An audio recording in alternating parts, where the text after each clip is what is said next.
Ainsi, ceux qui croiront seront baptisés, vous voyez frère, changer de vie, et ils recevront les dons du Saint-Esprit. Donc, pour recevoir le Saint-Esprit, il faut préalablement croire, être baptisé. Nous disons que le véritable baptême, c'est le changement de vie. C'est alors qu'ils recevront le don du Saint-Esprit. Donc, un inconverti n'a jamais reçu le Saint-Esprit, même s'il explique les écailles du crocodile, il explique les muscles de l'hippopotame, il explique la course de l'Autriche, de l'épervier. S'il n'est pas converti, il n'a donc jamais reçu le Saint-Esprit, ce n'est pas un ministre. Donc, la base principale du ministre, c'est d'abord la conversion. Faites attention aux hommes que vous écoutez. Les hommes que vous écoutez dans vos chambres, que vous écoutez dans vos maisons, que vous écoutez en aparté. Il faut observer leur discours. Quand leur discours crée la haine, la division, vous êtes en face d'un mauvais prédicateur. Je ne peux pas prendre mon téléphone pour commencer à critiquer un autre frère. Je ne peux pas prendre mon téléphone pour t'amener à haïr ton frère, à minimiser ce qu'il fait. De tels discours, c'est des discours teintés d'un esprit mesquin, d'un esprit diabolique. C'est pourquoi ça crée dans le peuple la haine. Tu verras des gens, il n'a jamais eu un conflit avec toi. Jamais il n'a discuté avec toi. Il ne te connaît probablement pas. Mais à force d'avoir écouté quelqu'un d'autre, dans son intérieur, il a développé la haine. Vous voyez? Donc, cela veut dire que c'est lui qui t'a parlé. Subtilement, il a mis le venin en toi. Et ce venin a créé en toi la haine. Et la haine fait que tu ne supportes plus les autres. Il y en a d'autres parce qu'on lui a fait la remarque sur son comportement, sur son attitude.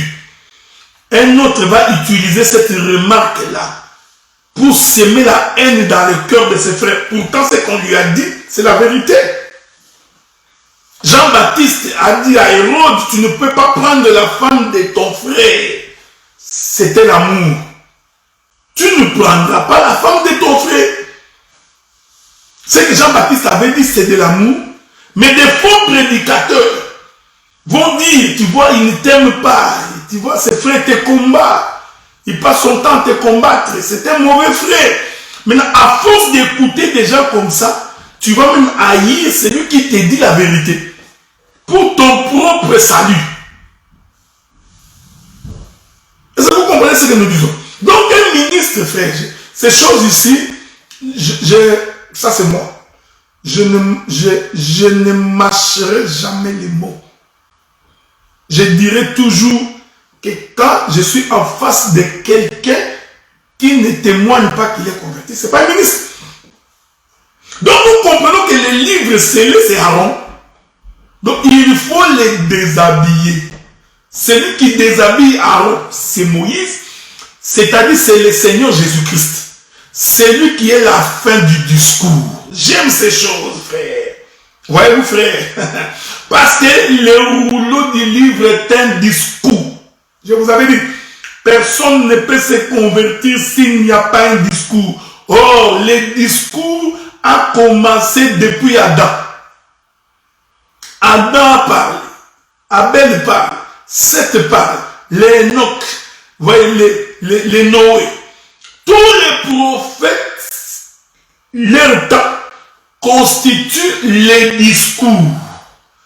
Néhémie a dû discourir. Habakkuk, Esaïe, Jérémie, Sophonie et Élisée, Élie, tous ces gens ont tenu un discours. Mais le discours a un fin. La fin du discours, c'est le Seigneur Jésus-Christ. Ça, c'est Jean chapitre 5, verset 39. Vous sondez les Écritures parce que vous pensez trouver en elles la vie dans ces Écritures. Mais c'est que vous ignorez toutes ces Écritures, voyez-vous, tous ces discours, se termine en moi. Il parle de moi. Donc nous comprenons, la fin du discours, c'est Jésus. C'est ça Moïse. Moïse va donc déshabiller Aaron. Or, nous disons, déshabiller Aaron. Tellement que c'est prophétique. Je ne voudrais pas être très profond aujourd'hui. Donc, déshabiller Aaron, c'est ça l'œuvre de la croix. Voilà pourquoi quand Jésus monta sur la croix, lui, la fin du discours, la Bible dit, on les déshabilla de tous ses vêtements. Est-ce que vous me comprenez? Je vais vous aider à comprendre, frère. Ici, je suis en train de mélanger les nuages, ok? Pour que tu comprennes. En fait, c'est Jésus-là qui monte sur la croix. Parce que vous savez que la croix, c'est aussi un baptême. Jésus a dit, je m'en vais vers un baptême que vous ne pouvez pas comprendre. Donc, la mort de Jésus est un baptême. Monter sur la croix est un baptême. La souffrance de Jésus, c'est un baptême. Or, le baptême, c'est le passage de la mort vers la vie. Ok? Suivez-moi bien maintenant. Donc, quand Jésus monte sur la croix, en réalité, frère, écoutez bien, c'était Aaron. C'était la fin du discours. Parce que même pendant que Jésus était encore sur la terre, c'était toujours la loi. C'était toujours le premier sacerdoce. Toute sa vie sur la terre était toujours le parler en parabole.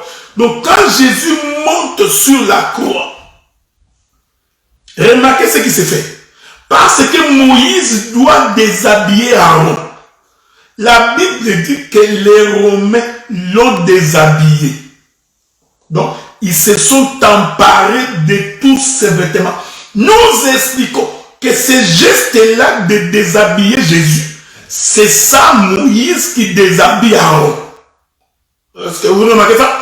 Donc ici, Jésus devient Aaron. Vous voyez ça?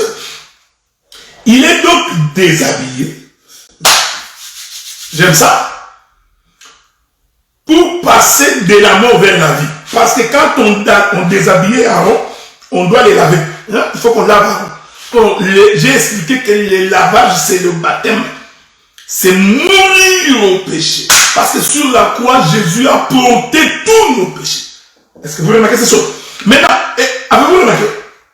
Donc Jésus est mort déshabillé. Mais lorsque Moïse finit de déshabiller Aaron, il lave Aaron. Après le lavage, Aaron doit porter un nouveau vêtement. Donc Aaron ne peut pas sortir après le lavage, continuer à marcher nu. Voyez-vous, il est venu avec un vêtement, on le déshabille, il devient nu, il entre dans l'eau, nu. Quand il sort, il porte un vêtement, on lui donne un autre vêtement. Nous avons des prédicateurs. Il est venu du monde, on l'a déshabillé nu, il entre dans les baptêmes nu. Il sort du baptême, il continue à marcher nu. Mais c'est anti-doctrine. J'ai cherché ce modèle dans la Bible. Je n'ai pas vu, je ne sais pas si vous l'avez vu. Aidez-moi à retrouver ce modèle-là. Je suis en train de chercher ce modèle-là, mais moi je n'en trouve pas. Donc, nous avons des prédicateurs venus du monde avec les vêtements mondains. Il arrive dans les eaux du baptême, que je peux expliquer de plusieurs manières. Il arrive dans la parole. Ici dans la parole, nous les déshabillons. Ok? Déshabillons. Ok?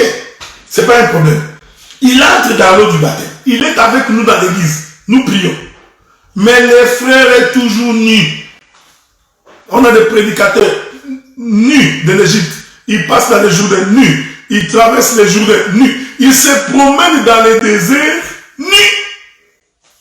Mais frère, avec un soleil aussi frappant dans les déserts.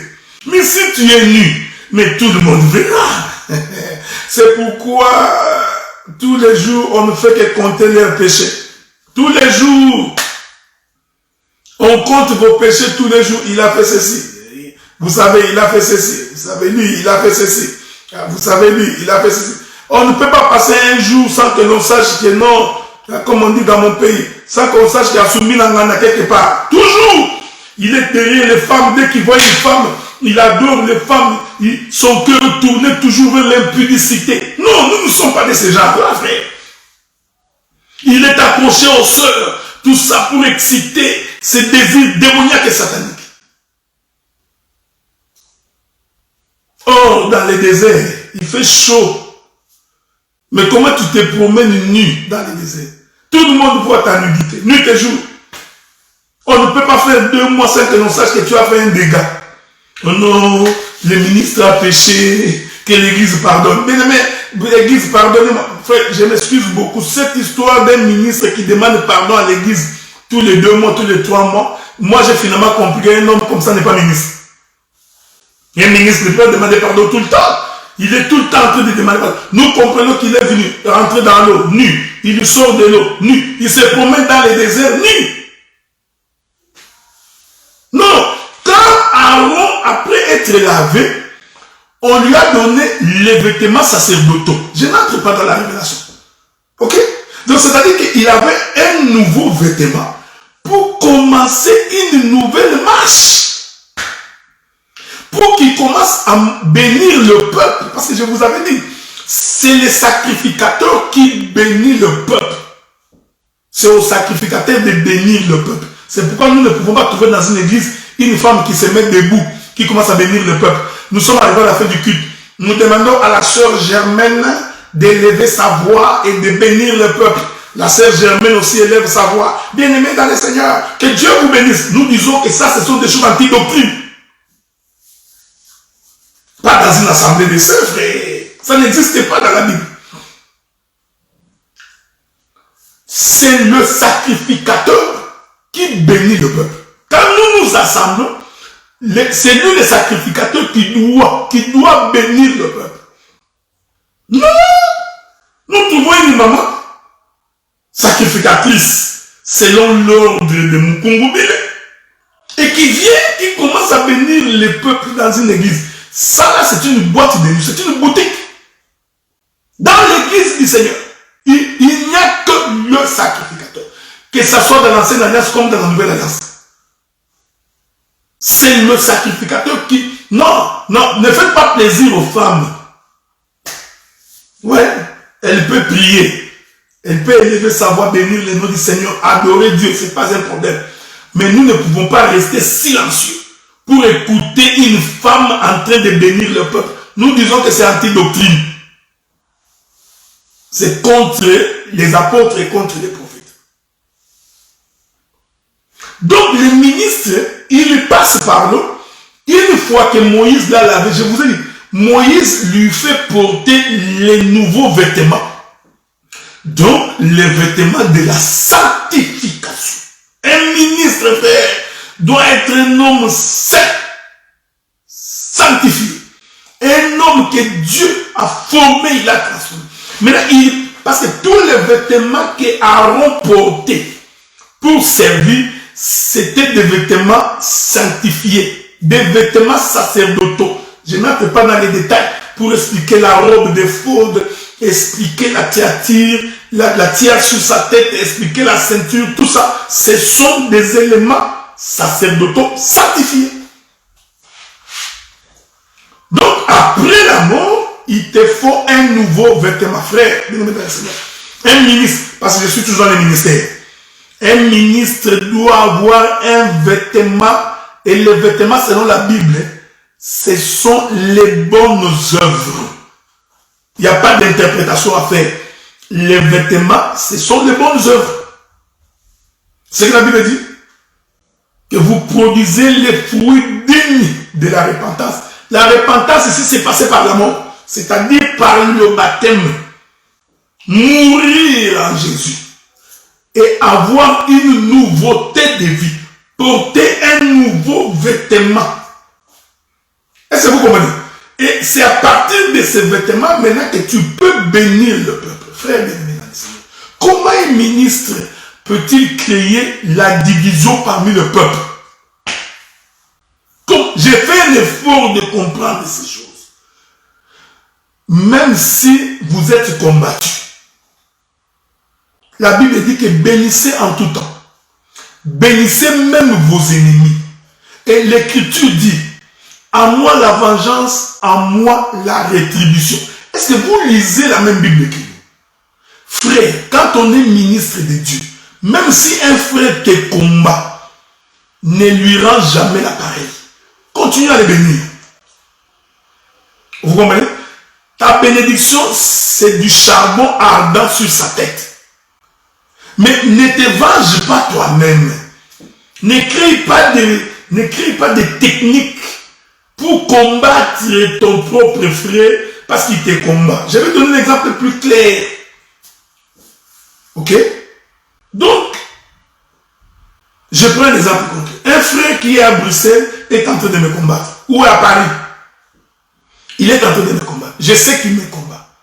Alors, comme il a une église sur Saint-Denis, alors, numéro 18, qu'est-ce que moi j'ai fait? Je m'avais aussi créé une autre église sur Saint-Denis, au numéro 14. Tu vois? Donc, non, ça c'est être païen. J'ai toujours dit que c'est lui qui marche avec Dieu, qui craint Dieu, qui vit dans la sainteté, Dieu combattra toujours pour lui. Et Dieu justifiera toujours la fin de toutes choses. La Bible dit que tout doit passer par le feu pour être éprouvé. L'œuvre de l'homme, frère, sera toujours éprouvée par le feu. Pas aujourd'hui, pas demain, même 2 ans, 3 ans plus tard. La nature de tout un chacun de nous se fera découvrir. Ça finit. J'ai dit, frère, retenez ce que je vous dis. L'homme ne se moque pas de Dieu. Ce qu'un homme aura sémé, il le moissonnera. Si tu sèmes la haine parmi les frères, je t'informe que tu récolteras la haine. Tu sèmes la division parmi les frères, tu récolteras la division. Tu échoueras dans tes démarches. L'Éternel est Dieu, il ne se trompe pas. Mais celui qui craint Dieu, qui marche avec Dieu, l'Éternel finit par le justifier. Avez-vous remarqué? Après le baptême, après les lavages, Moïse fait porter à Aaron un nouveau vêtement. C'est pourquoi quand Jésus est ressuscité, la Bible dit que Jésus est ressuscité habillé. Est-ce que vous me suivez? Mais c'est quand même étonnant, frère. Quand il est mort sur la croix, on l'avait déshabillé. J'explique à Aaron.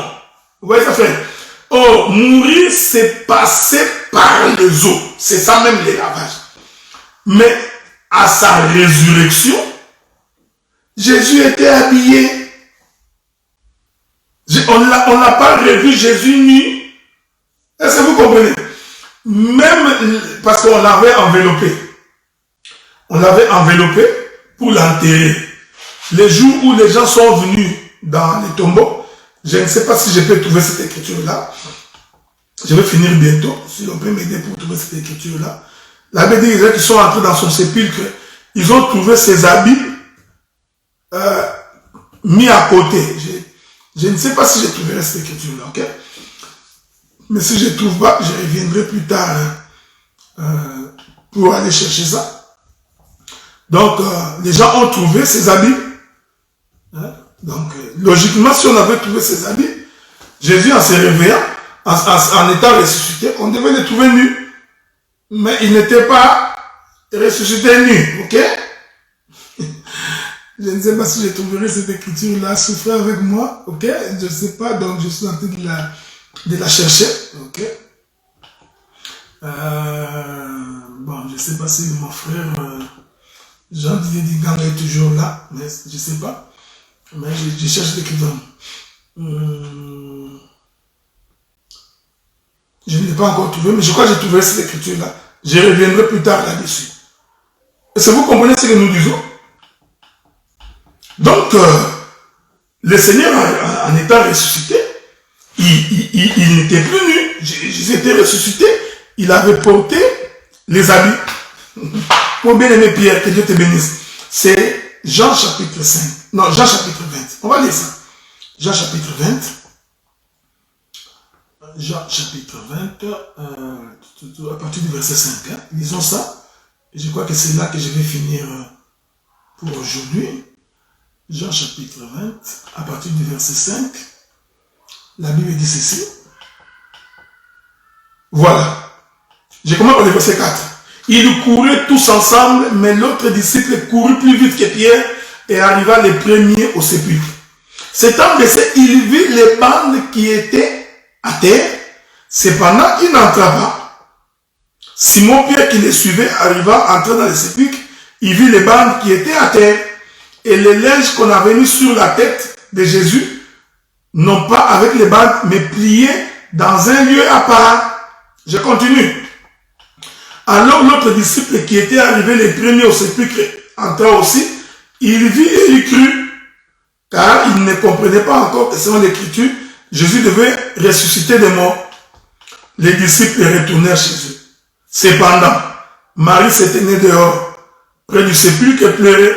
Comme elle pleurait, elle se baissa pour regarder dans le sépulcre. Elle vit deux anges vêtus de blanc. Ah! J'aime la Bible. Elle vit deux anges vêtus de blanc, assis à la place où elle avait été couchée, le corps de Jésus. L'un à la tête, l'autre aux pieds. Ce n'est pas ça que je vais expliquer. Je vais expliquer qu'en fait, les deux anges, c'était la même personne.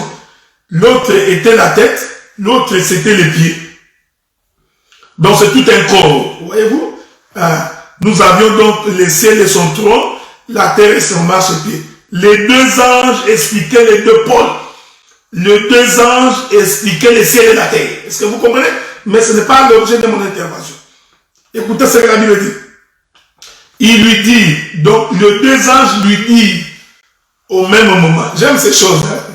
Comment deux personnes peuvent parler au même moment? Il lui dit, femme, pourquoi pleures-tu?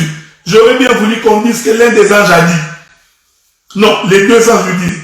Elle répondit, parce qu'ils ont enlevé mon Seigneur, je ne sais où ils l'ont mis. En disant cela, elle se retourna. Elle vit Jésus debout. Mais elle ne savait pas que c'était Jésus. Que le Seigneur vous bénisse. Qu'il bénisse vos maisons.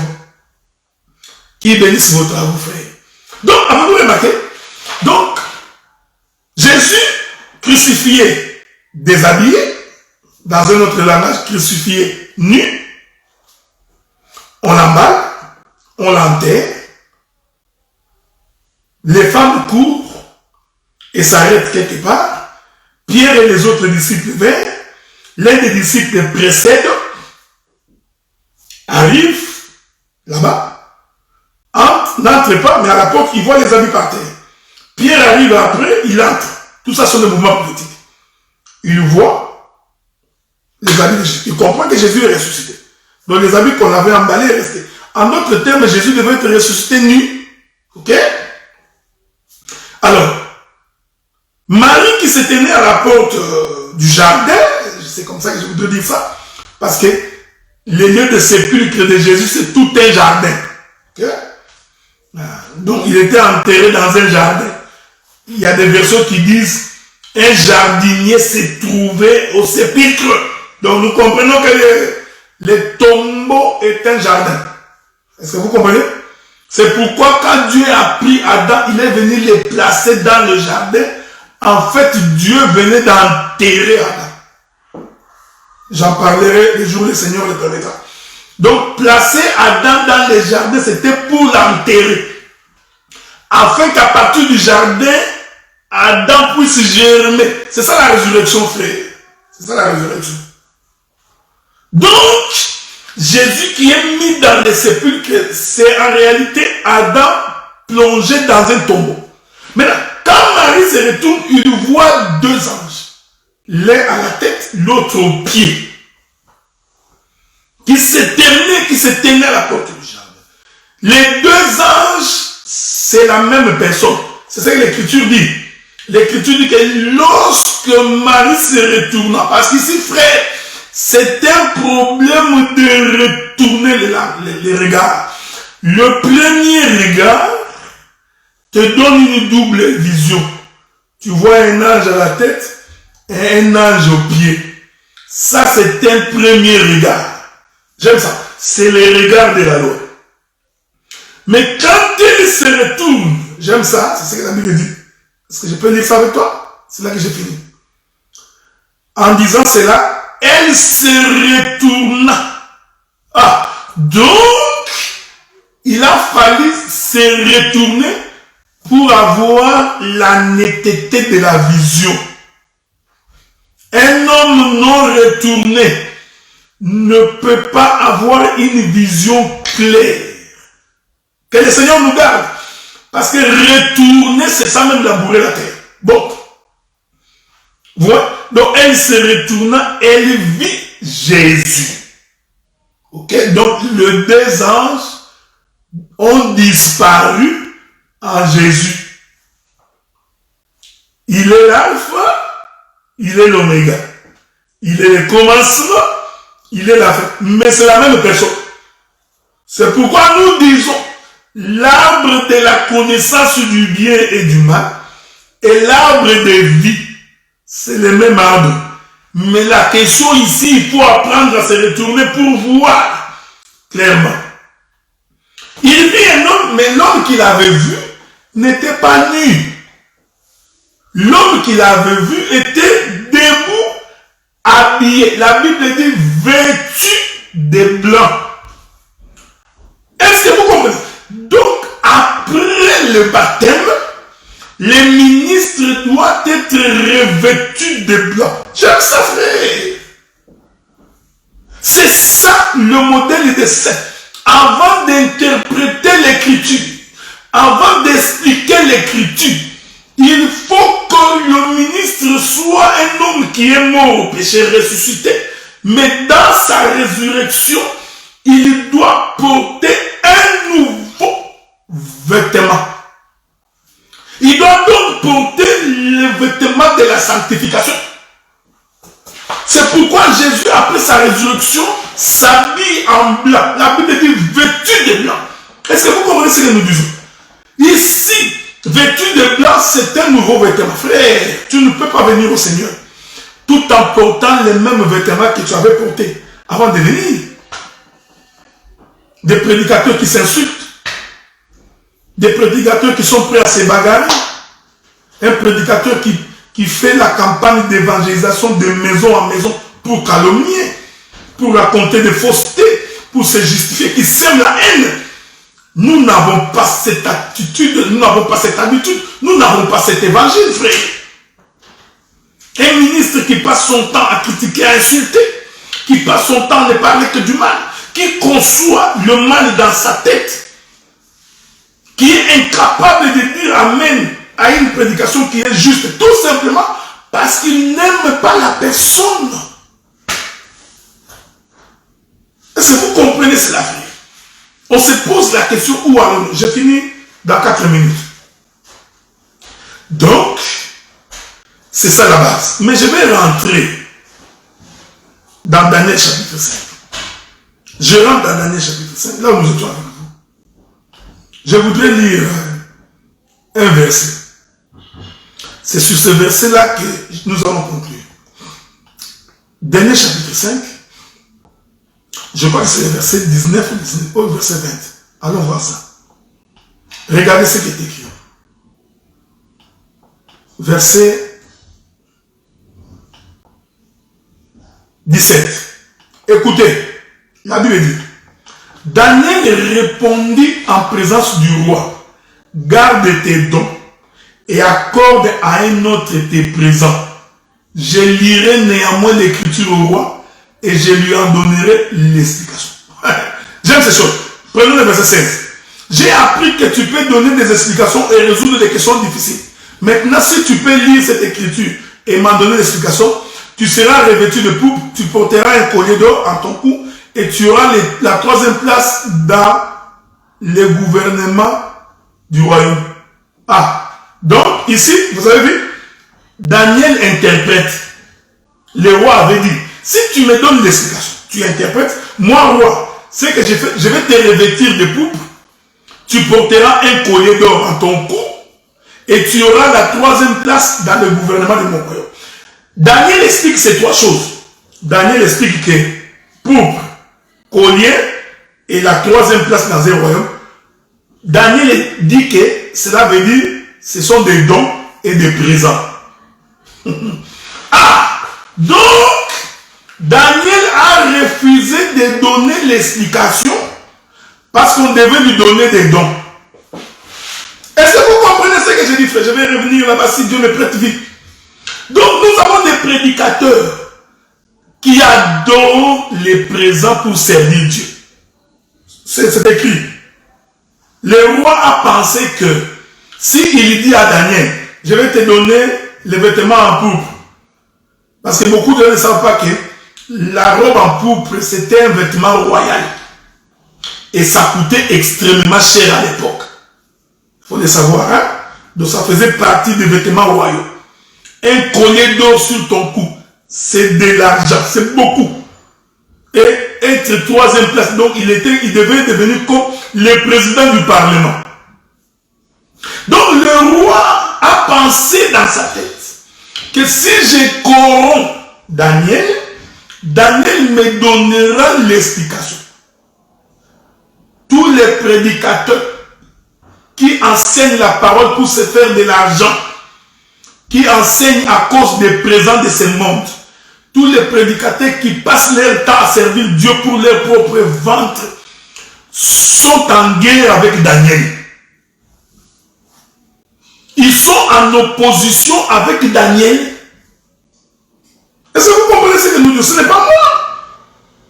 Parce que cet homme a pensé que Daniel allait lui donner l'explication moyennant les présents, frères. C'est ce qu'il a pensé. Il a pensé qu'en donnant la robe, les vêtements en pourpre, en donnant les colliers et en donnant la royauté à Daniel, c'est à cause de cela que Daniel allait lui donner l'explication de l'écriture. Or, Daniel était un homme incorruptible. Daniel ne se présentait pas devant le roi à cause du présent. Vous comprenez pourquoi aujourd'hui, nous nous opposons à ce qu'on appelle la pastorale tout autour des présidents de la République. Parce que ce sont des gens qui vont chercher des dons. Non, tu vois, nous, dans ces pays, dès qu'on va chercher à élire le président des CENI, il faut qu'on écoute notre voix. Oh, bien-aimé dans le Seigneur, mais vous n'êtes pas très loin de l'enfer. Vous enviez Albert Kankenza. Donc, vous êtes en train d'envier tous ces gens qui se sont constitués en pastoral tout autour des présidents de la République parce qu'on leur donne de l'argent. Maintenant, vous pensez que puisque les assemblées de ces sont devenues une grande communauté et que nous sommes très nombreux, vous allez vous servir de la communauté des saints pour accéder au pouvoir politique. Il n'y a personne qui voit que ces choses-là sont antibibliques, frère. Les gens multiplient des émissions, ils multiplient des prédications, non pas dans l'intention de prêcher l'évangile au peuple, non pas pour que les gens se convertissent, non, c'est pour attirer l'attention du pouvoir politique.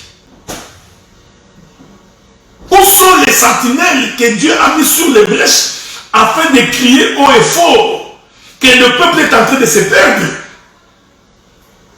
Vous multipliez des interviews, des émissions, des prédications à caractère populaire et politique pour attirer l'attention du pouvoir en place. Non, tu vois, dans ces pays, ça fait longtemps que nous avions été négligés. Quel pays qui vous a négligé? Nous devons également avoir notre mot à dire sur le choix du président de la CENI, Commission électorale nationale indépendante. Je ne sais pas comment vous appelez ces choses. Non, bien-aimés dans le Seigneur.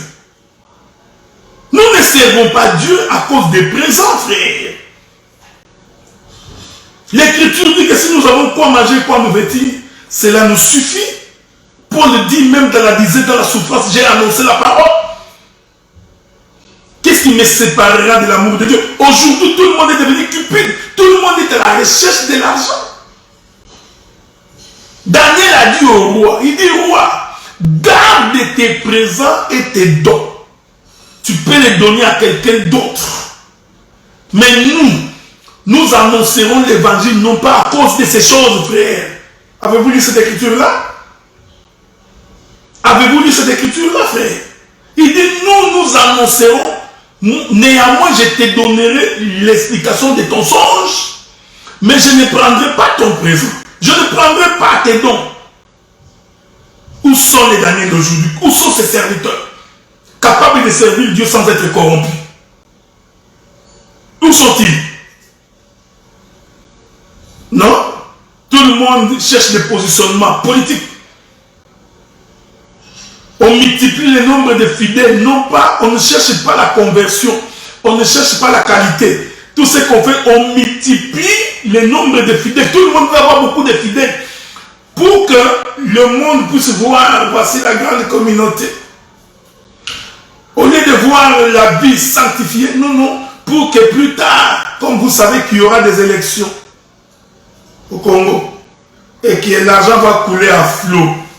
Et comme l'on sait que les leaders chrétiens ont tendance à donner les mots d'ordre dans les assemblées pour que le fidèle vote pour telle ou telle autre personne, alors vous voulez vous taper une page, une place, donc au sein de la sphère politique des voleurs, des brigands. Daniel a dit, garde tes dons, accorde à un autre tes présents. Je lirai néanmoins l'écriture orale et je lui en donnerai l'explication. Vous savez pourquoi Daniel a refusé de prendre les dons, frère? Parce qu'il y a une écriture qui dit que les présents corrompent le cœur.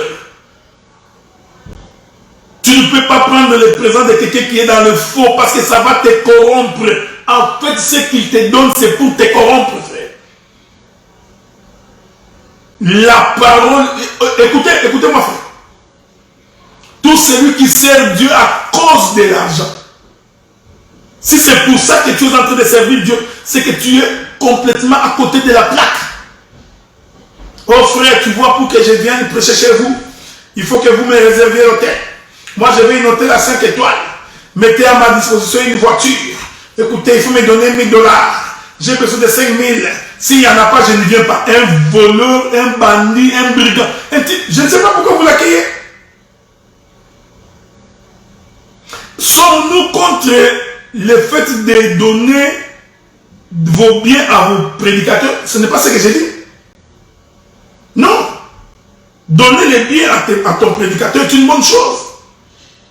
Faire part de tes biens à ton prédicateur, c'est la parole. Mais le prédicateur ne fait pas les déplacements pour ça.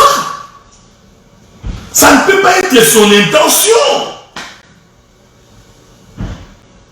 Est-ce que vous comprenez? J'aime cette écriture, mon bien-aimé Guillet. Ecclésiaste chapitre 7, verset 7. L'oppression rend insensé les sages. L'oppression. Il y a des choses à dire. Tu vois, il y a des prédicateurs, s'il te fait la pression, c'est oppression. Il peut te demander l'argent à 8 heures, à 9 heures. Il trouve les versets. Tu ne donnes pas l'homme de Dieu. Dieu a laissé le fermer pour toi. Nous serons bien. À 18 h il appelle encore. À 19 h j'ai marqué les chaussettes. À 21 h tu vois, moi, je n'ai pas dormi. Les lait manquent dans ma maison. Il n'y a pas du lait. Il n'y a pas des œufs. Il te fait tellement. Il y a de l'oppression. Tu deviens ça si tu perds la tête. Et l'écriture dit les présents corrompent les cœurs. Est-ce que vous me suivez? Un ministre de Dieu, il donne l'explication de l'écriture parce que c'est un mandat qu'il a reçu de Dieu. Nos frères, vous me dérangez aussi beaucoup. Un